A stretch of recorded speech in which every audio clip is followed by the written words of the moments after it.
All right, we are back for another episode of Belly Up Sound Off. I got back. We talk about the Goon Squad. I got the Goon Squad plus one tonight. We'll introduce the newbie here, not new to Belly Up, but new to Sound Off. We got Dan Mater. Is that how I pronounce your last name? That's correct, sir. Okay. Good job. From MD Fantasy, he's got his own brand here as well as Belly Up Fantasy, the dude behind the sticks for our fantasy account here. Dan, I appreciate you being a part of tonight's show. Glad to have you on. I know you're laying low in the Poconos right now, right? Oh yeah, I'm just up here hanging out for the night. Hopefully, be back home All right, and I got Carter back. Carter back after you've been with us 2 weeks now, so actually you've been on every once. This is kind of nice having you back. 2020, some consistency. So yeah, coming through. So I appreciate you. And then I got my boy from What's Up Belly Up, Puck Pass, ZachMac here with us tonight. Looking forward to having everybody. I figured Zach would say something to cut me off, but he didn't. So. I was going to call out Carter's hoodie, but I felt bad the second time. Oh, jeez. Hey, you can let him know. It's all good. Then people are going to go back and be like, this dude does wear the same shit all the time. But they see the red hood, man. They know the takes are coming. Good show for you guys today. Obviously, we're going to talk some Super Bowl. Best part about this is Carter. He's a KC boy. He's got the KC. And then we got Dan, the San Francisco guy. They're both back in their teams. Then actually, it's good because Zach and I decided our last episode for What's Up Belly Up that I've been riding KC through this, and I think Zach's pretty heavy on San Francisco. So we got a nice little 2v2 here. So with that being said, Super Bowl matchup: Kansas City, San Francisco. You got one of the best defenses versus one of the most prolific offenses. Is this where it comes a time to where they say defense wins championships?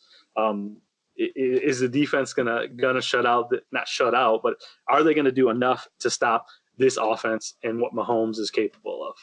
Carter, I know you're taking a swig. I know you're ready to answer this one. What you got? Well, listen. Let me tell you one thing.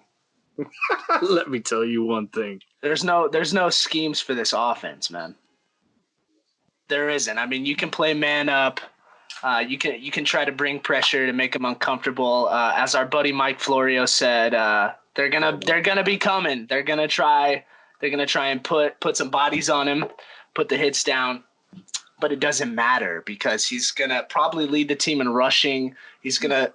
I got big money on him throwing 300 yards, 2 touchdowns, no matter what. We won't even look Sherman's way. That's fine because he can't cover any of our receivers anyway. Not to call him out, but I'm saying we're easily capable of putting up any amount of points. We're not going to score under 30. If you want to put some more, if you guys are trying to make some money, bet on the Chiefs. We're gonna put up points. I don't think that Shanahan's offense is ready to go blow for blow here, and I don't think that the defense is proven itself to stop us yet. I mean, that's my first take. So what's your rebuttal, Dan? I know. I can see you. I can see you just taking this all in. Well, I mean, there's a couple of things. Look, you guys have Patrick Mahomes, and that is always going to be an X factor no matter what situation, no matter what defense you face. But here's the fact. Fact is, you guys are only 54% complete percentage inside the red zone. That's it. You guys fail to score, fail to put the ball in the end zone. And if you put up field goals against our team, it's not going to go very well. Look, you guys are terrible against the run. That's what we do best. Garoppolo might throw 10 passes and we still win by 7. It does not matter. So that's kind of what we're looking at. But I do agree with you that the Chiefs are going to score 30 points in this game. I think this is actually going to be a 30 score with the 49ers on top by the field goal. Ooh, I think that's what ZachMac wanted to see there, but we were talking maybe he was kind of leaning maybe Mahomes last minute touchdown, but I think he's heavy on San Francisco now. ZachMac, what you thinking? All right, but honestly, I like what side I'm on. Dan sounds confident. My biggest worry was that Garoppolo went 6 for 8 last game. If it was going to be a shootout, could he hang? There's no reason to think he can't, but fear of the unknown is fear of the unknown. I don't know if he can do it or not, but Dan seems pretty confident that we can run all over the Kansas City Chiefs, and I'm okay with that. all I gotta say is like, do we have to keep the lead rusher in the league to lower yards? I mean, we just prove that we can stop the run with this last game. If that's all you got to your game plan, man, you need more. You need to be multifaceted to beat this team, as we've shown. And we got Honey Badger back there, and you know he don't give a shit. So, yeah, you know what? Like, it's so like I said, I'm rooting for Kansas City, and my concern was we saw last week. I know Henry. They stopped, or 2 weeks ago they stopped Henry, and then you saw what Moster? I can't even pronounce his last name. What he did. You got it. Honey mustard. Yeah, there you go. And you know what he did, and I think that was my question for Zach earlier tonight is, can Kansas City stop that?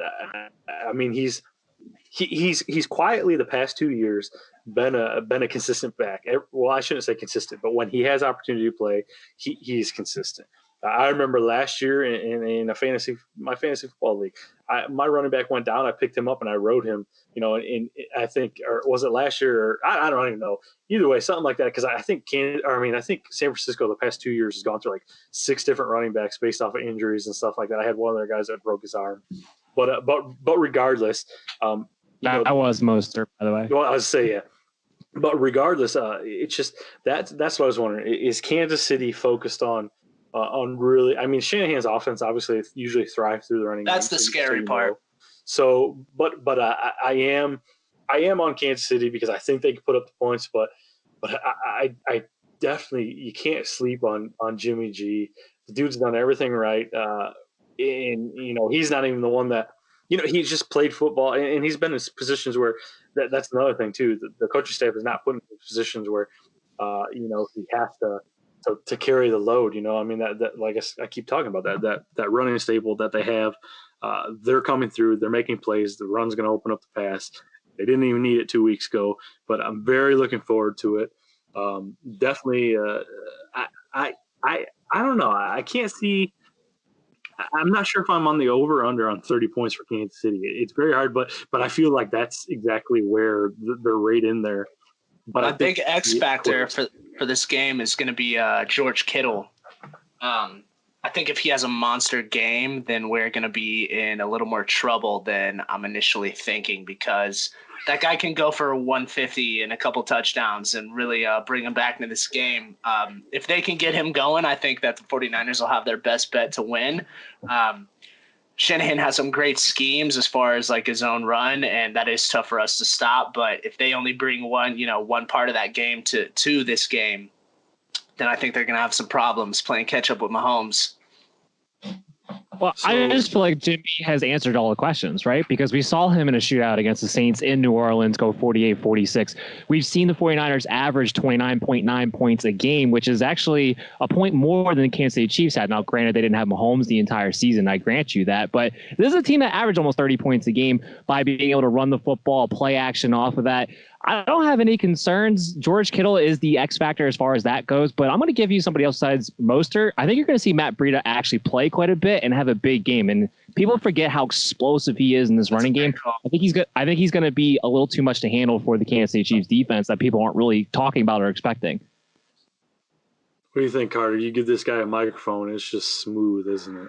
I know. Great radio voice, honestly. But I mean, I think that's great assessment. I don't want to point out any weaknesses, but I definitely think if they can start, mixing up. A big thing about us is that we we stop the biggest strong point of another team. That's the way we've been winning.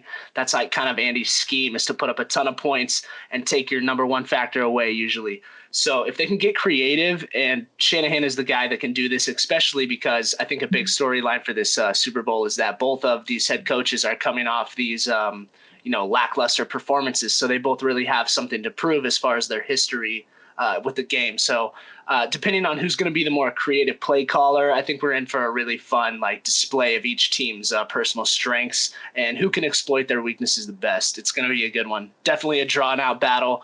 I don't think that it's going to be, it'll definitely be a field goal that wins this one. It's going to be closer than 7. Very nice. So flipping the script a little bit, we're going to stay with the Super Bowl, a little different though. Outside of the initial game, I think this is one of those games that people are excited to watch. You don't have the Patriots in it. You don't have your typical teams that kind of dominate. Kansas City, obviously, last year they had a good run. San Francisco, it's nice to see them back. But outside of the initial Super Bowl, what are you more excited for, the commercials or the halftime show? Commercials. I mean, it has to be the halftime show, right? I was going to say, Zach, I was wondering if Zach, I figured he would be all knowing about the halftime show, right? No, I'm going commercials, man. I don't. The commercials, they're up and down. They'll have like 2 good years in a row, and then they'll suck for like good 5 years. I think we're due for a good year on commercials. We are due for a good year. What's the halftime show? I don't even know. What is it? Shakira and J-Lo, man. J-Lo, man. It's the hips. It's the hips at half. Whew. God, all that dancing up there. This will be spicy. You can get plus 400 on wardrobe malfunction right now. Oh, I was going to ask, what are the odds that something goes wrong? Big time. Did you know take that action? Yeah, for sure. Did you know that I think it was Janet Jackson that had the wardrobe malfunction in like 2004. The guy that created YouTube made YouTube because he was so pissed off that he missed that moment. He wanted to create a site that someone could upload the video so he could see. Really? Yeah, just a little nip action. So there's your tech tip of the day right there. Do we have a fact checker somewhere? I don't know. Go ahead, baby. That's Wiki. That's Wikipedia shit. We're going to let the whole episode run, and at the end, we're going to come back with our fact checkers. With that being said, moving on from the Super Bowl, we will stay pretty much all football episode here.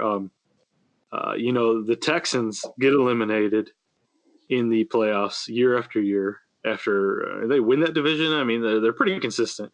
And, everyone talks about Bill O'Brien, what's going to happen. Well, what do the Texans do? They promote him to the damn GM.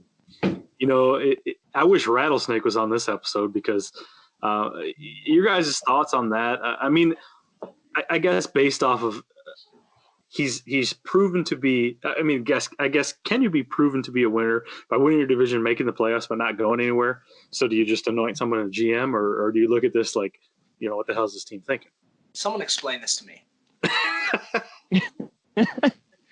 Look, it was clear from the get-go that they didn't want to bring a GM in, right? This is Bill O'Brien's team. Obviously, ownership trusts him. They trust his Patriot way and all that crap that goes with those tree coaches.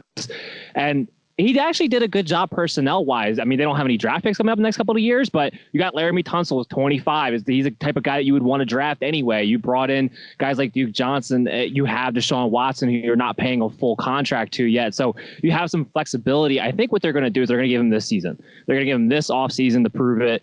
Can you get us over the hump with the moves that you can make as the GM? If it doesn't work out this season, not only will he be out as the GM, but I could see him being out as the head coach because his play calling is atrocious. I feel bad for Watson every time he's out there because he's just out there on an island, like just make plays because I'm not going to do anything to help you. We're running streaks. DeAndre Hopkins, you find a way to get open, and there's my offense. Like it's terrible to watch. So I think he's got one more season to prove it. The way I see it, it's like, obviously, Bill O'Brien is a smart guy, smart football guy. He knows how to get wins in the regular season. But like with some people, and Andy Reid has had this chip on his shoulder for a long time. But some of these guys, it's like when the playoffs come, it's like the pressure is too much. So I don't know if the right recipe is like giving more responsibility to this dude. You know what I'm saying? Like that's like the guy that's like messed up the promotion for manager a couple times. So then you're like, okay, well, let's just put him in the office anyway. And we'll just see if like really putting him all the way, like jump in the deep end, bro. Like, let's see you really swim this time. So I don't know if like more responsibility is going to like, it might be a kick in the pants, but I've seen this dude's track record. I know how he calls plays. Maybe the delegation will even be better than him and he can focus more on a personnel type situation. But I'm just really not sure that this was the right move in terms of like moving this franchise forward, especially when you've won the division so many times in the past years. Like it's win now, right? Oh, yeah. And I think that's real quick. I think that's a good point. What Dan was saying is you're talking about Deshaun Watson on a light contract. You've got a lot of talent in that team. You don't necessarily have the picks, but you can still go out and get free agents.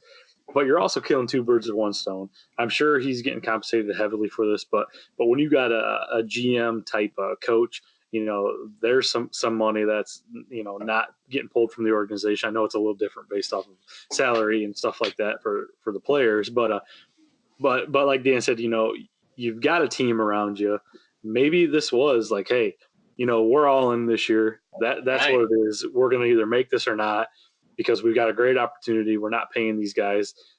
In pretty much but pretty much what happens is if he screws this up, then you got Deshaun Watson coming up. I don't know exactly when he's going to be coming up for a new contract. We got all these young guys. Everyone's going to have to get renewed, and it's just going to be a total debacle to whoever eventually inherits this. So they're essentially giving him 1 year to get it right, because after this next year, it's going to be, all hell's going to break loose and trying to retain these players. So, I mean, Carter's take is exactly why I love this move, is because, I mean, I don't give a shit about the Texans personally.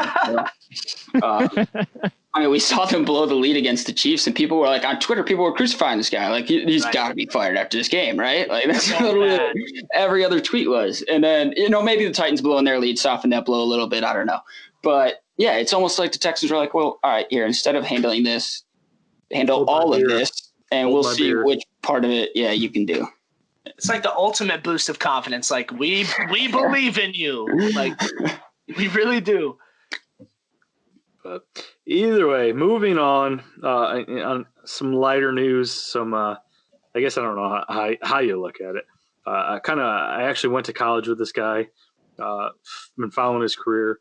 We've always been big Brown supporters at Belly Up, and it seems like the Browns are in the news. We said it early on, the Browns are going to be fun to watch because they were either going to be great or the personalities were just going to totally implode. And we saw exactly what happened. It imploded, all the way down to the Myles Garrett, to the OBJ on the sideline, I mean, time.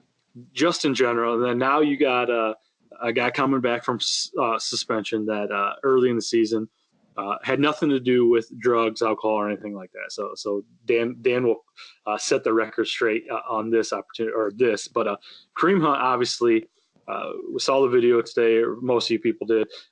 Whether he was like Dan will have more information. Necessarily wasn't charged, but just I feel like this for Kareem in general, like, you're putting yourself in this situation. This reminds me of Josh Gordon. This just reminds me, is this an organization's fault, or is it just these players that they take a chance on, that it happens? And like we said, Kareem, he wasn't charged with anything per se.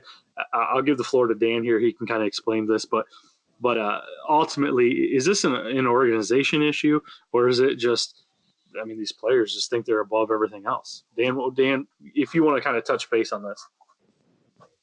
Well, I mean, with the Kareem Hunt issue at hand, the big question is, what happens with Kareem Hunt now, being his second time being in trouble. But the problem that you run into is that he was in trouble for domestic abuse. This is something totally different. It's a traffic stop.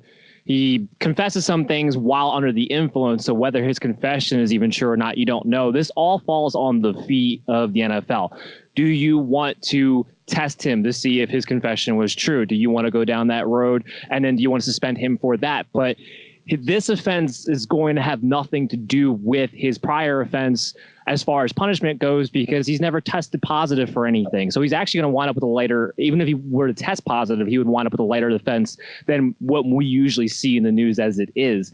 The only thing that really winds up costing him for sure at the end of the day is that no team is going to pick him up off the restricted free agency this year, where they might have before. He might have gotten a big contract. So nobody's going to probably do that now. The Browns will probably bring him back and probably even be able to bring him back on a cheaper tag. So that's what's going to probably happen with Kareem Hunt. But as far as his punishment goes, that's really going to be up to what the NFL decides to do, because he's never failed a drug test before. So he's kind of scot-free right now. So what is your guys' take on the Browns organization itself? Like I said, we go back to Josh Gordon. Obviously there was a lot going on in that guy's life. They took a flyer on him. They knew his past. Same thing with Kareem. It was a totally different situation, but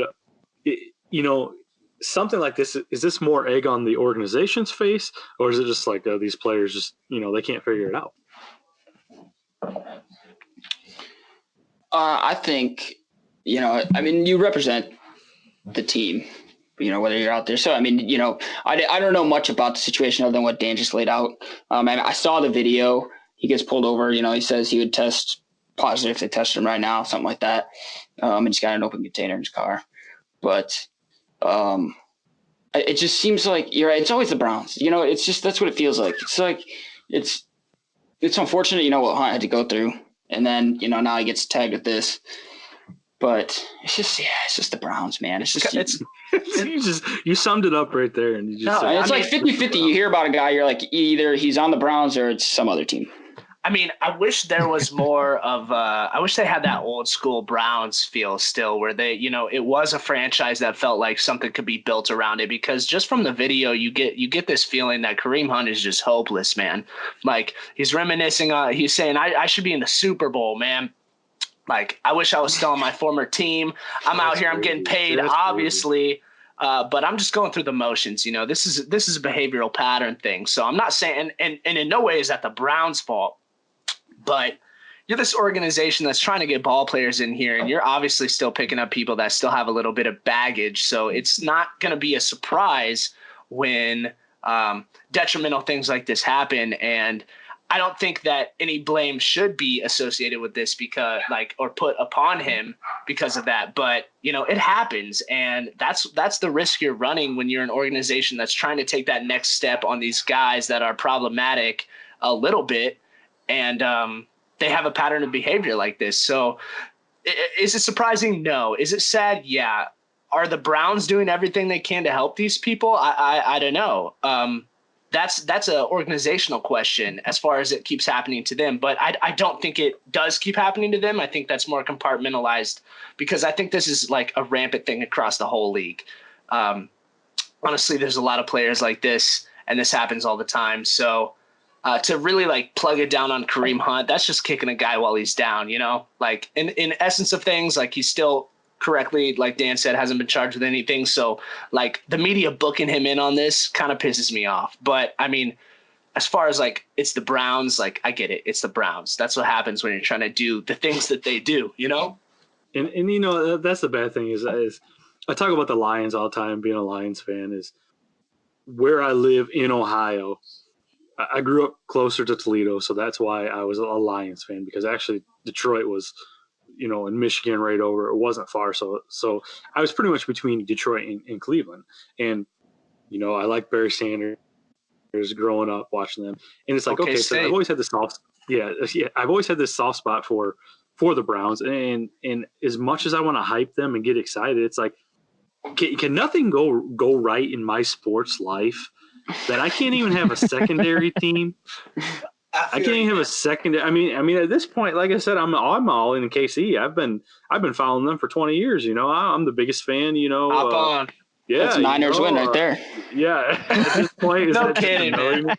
But I mean, bring the curse. Yes, I mean, regardless of the situation, in any situation, whether we've talked about this a lot, mental illness, just guys, drugs. I mean, just life in general. A lot of these athletes come from horrible backgrounds. We get it. And then they're thrown hundreds of thousands, millions of dollars in front of them, and it's hard for them to snap out of that. We've seen that across the league.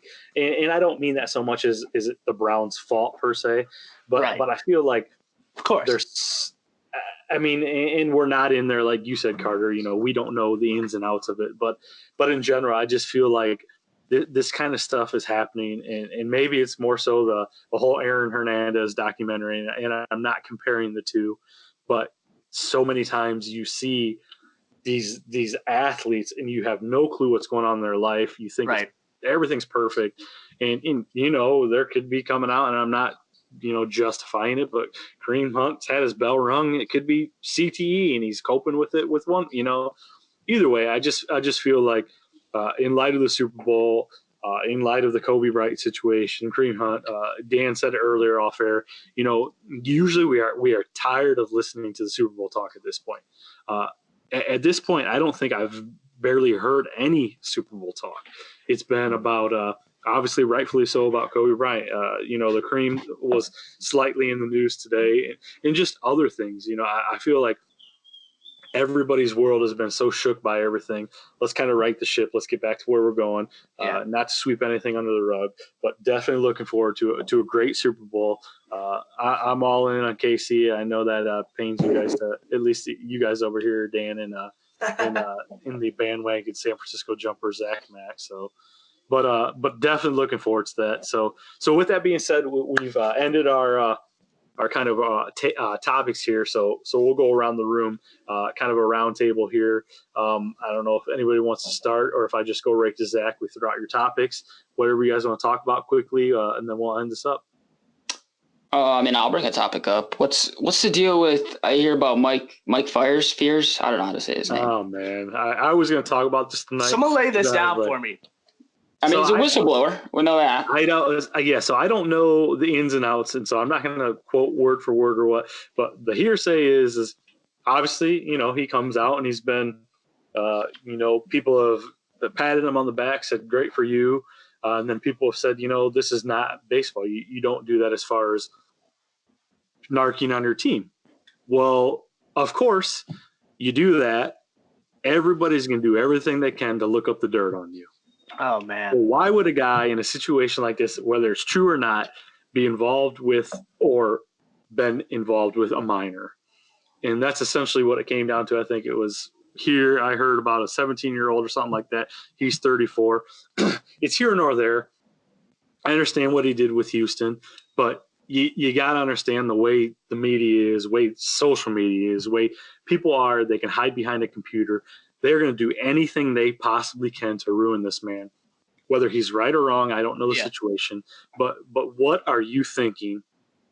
And that's essentially what it comes down to make light of it from what I've heard.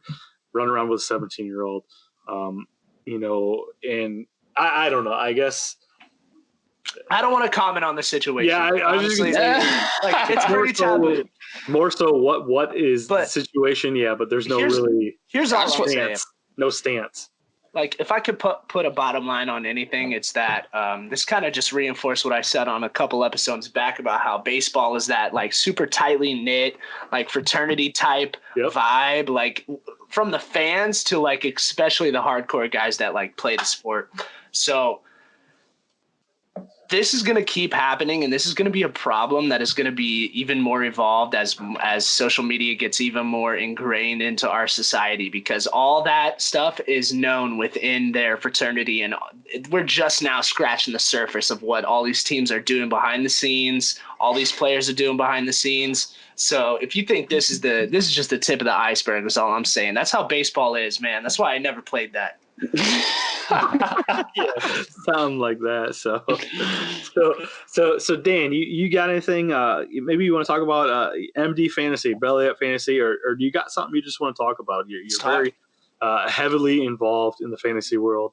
Obviously, numbers are your key. You put Carter to shame when he was talking this and that. Oh man, I got stats, bro. We'll have it. So anything as far as your roundtable you want to touch on?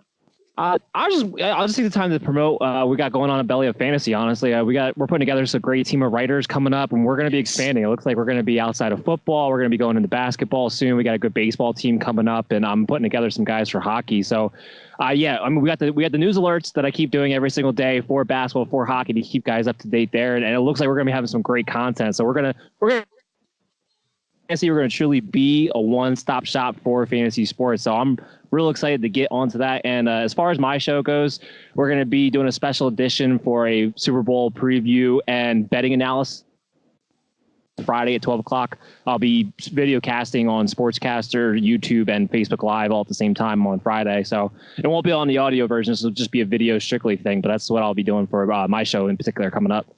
Very nice. And as far as on behalf of Belly Up, and I know everybody can agree, Dan, for what you've done as far as taking our fantasy page kind of to the next level. You're essentially breaking news when the big leagues are breaking news. You're constantly driving your semi down the road with 4 laptops and iPads and state trooper setup. Yes, and I appreciate it. You're filling out a fake travel log for us to make sure that you can going. So I appreciate everything you do. But no, for real, MD You got Fantasy. jokes, Mike. Yes, MD Fantasy, Belly Up Fantasy. Dan's taking it to the next level. He's really been a big part of the team, and definitely looking forward to seeing what he does this upcoming year. So I appreciate all that, and it's my pleasure. So Carter, what you got to head us out? What nonsense you got? All right, super quick question to get us out. First, I got a question for Dan. Who am I taking number 1 overall in fantasy next year? Is it Christian McCaffrey or is Alvin Kamara due for a bust-out season? That's my sleeper. I think Kamara's an excellent second-round pick, and he might be there in the back end of the first round. But it's Christian McCaffrey. I mean, you're talking about a guy who's had 100 catches 2 seasons in a row. You're not going to get that kind of consistency. And no matter what they do offensively, quarterback-wise, with Joe Brady, Christian McCaffrey is still going to have to be the guy who runs that offense. So it's going to be McCaffrey number 1. That's what I'm thinking anyway. The Great White Hype, it just scares me. The dude touches the ball so much in the season. Like, you're just waiting for something. He's still young enough. I know you don't wish it upon anybody, but you don't have those running backs anymore, and it's just hard to believe. But definitely can't go wrong there. So that's your take there, Carter, huh? That was my take. I also just wanted to ask real quick: are the Cincinnati Bengals drafting Joe Burrow, or will they make the worst mistake of their life and not do it? What do you got, ZachMac? Where are you at this week? Dude, man, I'm sticking to it. I think Joe Burrow might be a mistake. Ooh. Not a big mistake, but I think Chase Young will have a better, longer career. That's totally and fair, if he stays in Ohio, it's less distractions. Man, you got a way higher floor. You got a way higher floor on a good pass rusher. I'll tell you that much. I think it should be Tua. I think Cincinnati Tua is my number 1 guy. I just did a video. I just did a video breakdown on him last week, him and Burrow actually on Sportscaster. And look, Tua to me, he has more natural talent, and he actually has more room to grow. He still has some fundamentals that he could be coached up. He still has some potential. He could put more velocity on that arm that he has, and he has a lot of natural talent with the flick of his wrist. With Joe Burrow, he's a polished product. He is what he is. He's a senior redshirt. He has to lean on his fundamentals in order to be as consistent as he is throughout the season, and he might be good at that. But if things break down around him, he's not as good at the improv as Tua is. Tua is my number 1 guy, but I do think Cincinnati is going to wind up going Joe Burrow. So Dan, what's your take on, or what are you hearing on Tua's progression right now on his injury? He's looking good. He's gonna throw. He's gonna have a pro day. He's going to be, I think it's going to be beginning of April is when his pro day is going to be. It's not going to be a full blown one. It's going to be, he's going to be limited. He's going to do what he wants to do basically. But from all takes is that he's going to be ready to go by the time OTAs comes around. So if he wound up being on a team that wanted to plug him in day 1, he will be healthy enough to do so. Now, whether that winds up being the case, we'll see, but he would be healthy enough to do so. I got to say, I think that's a great take. I love Tua. I love a mobile lefty. I think that the league's going to start shifting towards like doing some unique type of offenses and keeping defenses on their toes. And I think Tua is like a masterclass at that. But I wouldn't be surprised if Andy Dalton, had a couple words and he still has a little gas left in the tank. The Red Rocket can chuck the pill. So maybe we end up with a Chase Young at number 1 and it'll shake the whole world on its head. But that's all I got for you guys tonight. Honestly, I think I keep going back and forth with this. I think honestly, people are overlooking, and I think maybe what is AJ Green a restricted free agent, or has he got 1 more year? I think a lot has to. He's open free agency. Yeah, I think a lot has to do with his decision. I think so too. Ultimately, he can say, "Dude, do I want to ruin my career with Andy Dalton, or do I see flashes with Burrow?" Or you never know. There's so many variables, but I love the Tua take. You hear it here first. Mark's going to be cutting this out, snipping it. We'll have this all over. Dan is going to be the man. He's going to be the one. So you're saying, Dan, overall, you're thinking Tua. Better career just in general than Burrow's? He's my franchise guy. I mean, look, when it comes to actually throwing the football, he's the closest thing to Steve Young that I've ever seen. Just the way his accuracy is, just his motion, the way he flicks that ball, the way he looks for the intermediate 20-yard down the field. He does it, and he's athletic, but while he's athletic, he doesn't look to run that much. He just looks to extend the play. So I really like the guy, and I don't think just because he had a hip injury, suddenly he should. Yeah. Well, don't let Kevin Langley know that take because he'll be all. So, but I appreciate you guys joining me tonight. In general, it's been fun. Super Bowl breakdown. We talked a lot of football. Got a hot take here with Tua. I don't know spicy ones. I don't know how much of a hot take it is because everybody knew. I think the injury just kind of turned maybe a lot of people off, but the injury was a freak accident. There's nothing you can do about it. He very well could come in and just fall in someone's lap and just light the world on fire. So I appreciate, again, you guys joining me tonight. It's been a great show. Carter, Dan, my boy ZachMac, obviously. I appreciate, again, for What's Up Belly Up tonight. I am your host, Mike Brown. I appreciate you guys being here with me. Stay tuned for next week. We'll see you guys later. Peace.